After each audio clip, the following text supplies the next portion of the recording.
මම නම් හිතුවේම නෑ බං මූ මෙහෙම ඉඳී කියලා. උඹ කොහොමද බං ඔහොම හිටියේ?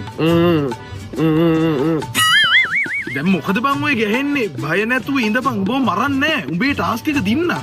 බය නෙමෙයි අයියේ. මං හිතන්නේ මුට මේ සික් එක හැදලා තියෙන්නේ. සතියක් හිටියනේ මු සුදු නෝන හින්දා මුකුත් ගහන්න නැතුව. ඒකනේ කේස් එක. කො අරුව යවුවද බඩු ටිකක් ගෙනෙව්වද? ඔක්කොම කලි මුරු ටිකක් ගස්සලා ඉන්න ඕනේ. ඔව් ඔව් ඌ ගියා දැන් මේ බොට්ටි කරා. ඉතින් බලපන්. දැන් මෙච්චර ටාස්ක් එකක් උඹ දිනලා ඇයි බං ඔහොම බය වෙලා වගේ ඉන්නේ? ඔබට මොකක් හරි ප්‍රශ්නයක්ද?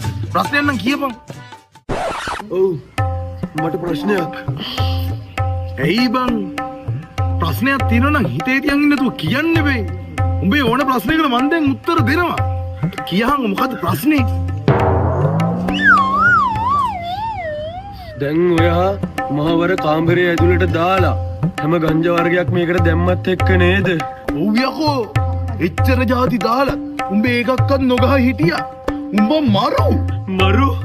මරු රෙද්ද? ඇයි එච්චර කරලා ඇයි බල්ලෝ ගිනි පෙට්ටියක් දෙන්නේ නැත්තේ? දුක නැතේ පුරවලා